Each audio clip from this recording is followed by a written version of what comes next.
interrogation procedures that went on for months. At least one detainee died from hypothermia.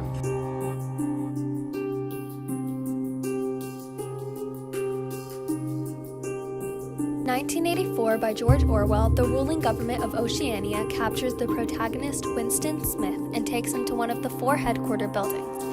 In the Ministry of Love, Winston meets his torturer and former comrade, O'Brien. The party's reasoning for torturing Winston was not to extract information about his actions against the party.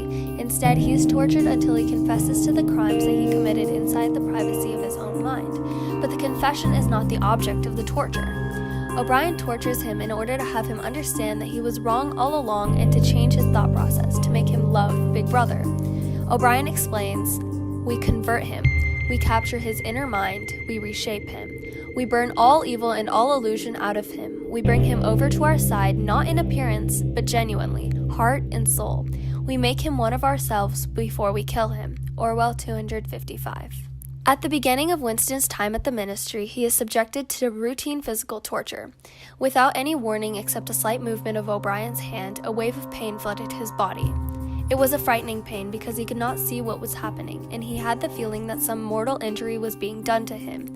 He did not know whether the thing was really happening, or whether the effect was electrically produced, but his body was being wrenched out of shape, the joints were being slowly torn apart. Orwell 244.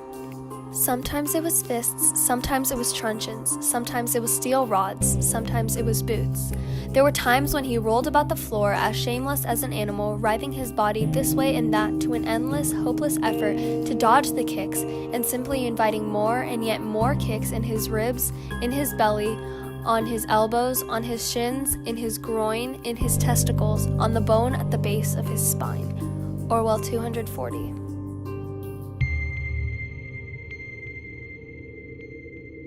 In the United States, most of the population likes to think that torture is a concept made up in movies and TV for entertainment. People don't realize that it is real and happening. Besides our blind trust in the honor of our government and its agencies, there is another reason why we don't see what's happening right in front of our eyes. In response to 9/11, the U.S. government began using the existing detention facilities in Guantanamo to hold detainees for the War on Terror. Guantanamo Bay, or Gitmo, is located in southeastern Cuba. The Bush administration claimed that the detainees were not on U.S. soil, so they were not covered by the Constitution, and that since they had enemy combatant status, they could be denied legal protections. There are 40 detainees at Guantanamo Bay as of May 2018. More than 700 detainees have been held at Guantanamo since it opened. Peak population was 684 in June 2003. At least 9 have died in custody. Another detention center was Abu Ghraib. The U.S. Army detention camps captured Iraqis from 2003 to 2006. In November of 2003, a detainee died during an interrogation. In early 2009, an investigation into the treatment of detainees at the prison was prompted by the discovery of graphic photos depicting guards abusing detainees in 2003. Major General Tabula conducted the investigation, and his report concluded that abuses occurred at the prison. In January of 2018, the U.S. District Judge Alvin K. Hellerstein ruled that the government must release an estimated 2,000 additional photos of prisoner abuse at Abu Ghraib and other military facilities in Iraq and Afghanistan. In 2005, Human Rights Watch's Getting Away with Torture presented significant proof that held the Bush administration directly responsible for the interrogation techniques and the detention policies that followed the attacks. The article explains that the Bush administration authorized coercive interrogation practices by the CIA and the military that amounted to torture and instituted an illegal secret CIA detention program in which the detainees were held in undisclosed locations without notifying their families, allowing access to International Committee of the Red Cross, or providing for oversight of their treatment. 4 memos from the Justice Department to the CIA revealed in shocking detail the techniques that the CIA used in interrogating and torturing the Al-Qaeda operatives and others held after 9/11. They used many different techniques. Waterboarding was very common, and in it, the torturer placed a bag or a cloth over the detainee's face while they were lying upside down, and then they would pour cold water on top of it. This made it almost impossible to breathe and gave the sensation of drowning. They used techniques such as walling, sleep deprivation, nudity, insect, slapping, water dousing, food deprivation, and cramped confinement. Some of the techniques that didn't do much physical damage led to the prisoners hurting themselves. Even after all the evidence showing that the CIA's use of torture, enforced disappearance, and secret prisons was illegal, immoral, and counterproductive, and that these practices tainted the U.S. government's reputation and standing in combating terrorism, negatively affected foreign intelligence cooperation, and sparked anger and resentment among Muslim communities, whose assistance is crucial to uncovering and preventing future global terrorist threats. Many of the CIA officers responsible believe that they were never in the wrong. James Mitchell, a psychologist who served 22 years in the U.S. Air Force and helped create the CIA's Enhanced Interrogation Program, explained in an interview that the methods that they were using at these camps were very effective and that the public should take the CIA's word for it. After a terror attack at a Turkish airport during President Trump's campaign, he explained that we should fight fire with fire when dealing with ISIS and other terrorist threats.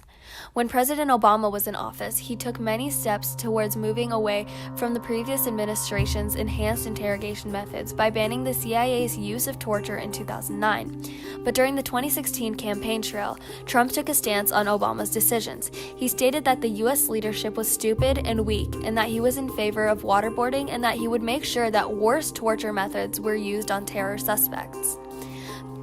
The main debate over torture remains about waterboarding.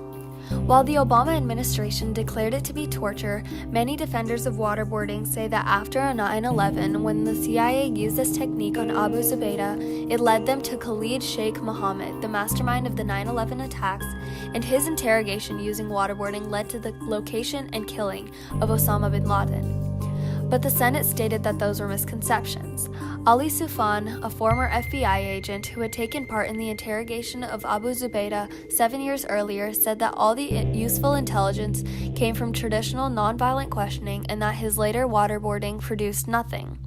While it may be true that some of the torture conducted may have stopped numerous terror attacks, ex-detainees and other studies conclude that most of the torture done was ineffective. It produced little useful intelligence to help us track down the perpetrators of 9/11 or prevent new attacks and atrocities.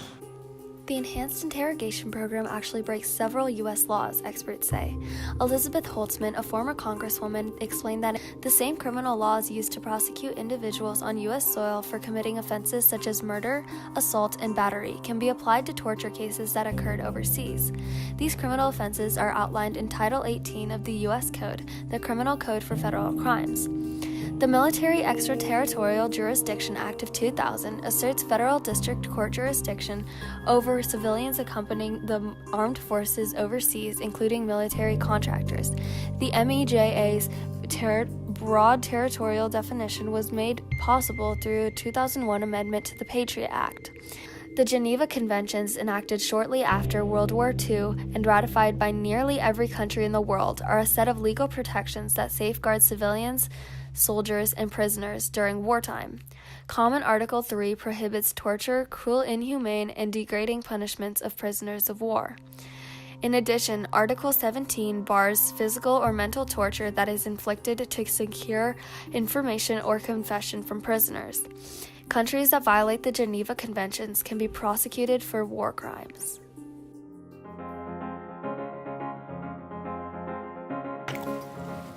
I don't know, the promises that Obama made, he never fulfilled. If he didn't fulfill them, what's the future going to hold for the rest of them that's there? Although it seems like there is nothing we can do to solve this problem, there actually is. As individuals, we can become more aware of our military detention camps and pay attention to controversies occurring with torture, abuse, and in these prisons. One of the reasons that the officials in the Bush administration were not prosecuted was because the general public did not know about the scandals. Another way that we could solve this would be to shut down prisons and detention camps. That means we would have to build another prison. If we build another one to hold these detainees, it should be on U.S. soil to ensure the legal protections for them. There should also be intensive records of the interrogations that occur. This way people can track and monitor the guards and their treatment of the detainees. There are more ways to extrapolate information from suspects instead of torturing them. Studies show that people under duress tend to lie and falsify information in order to save themselves. That makes the current interrogation procedures unreliable at most.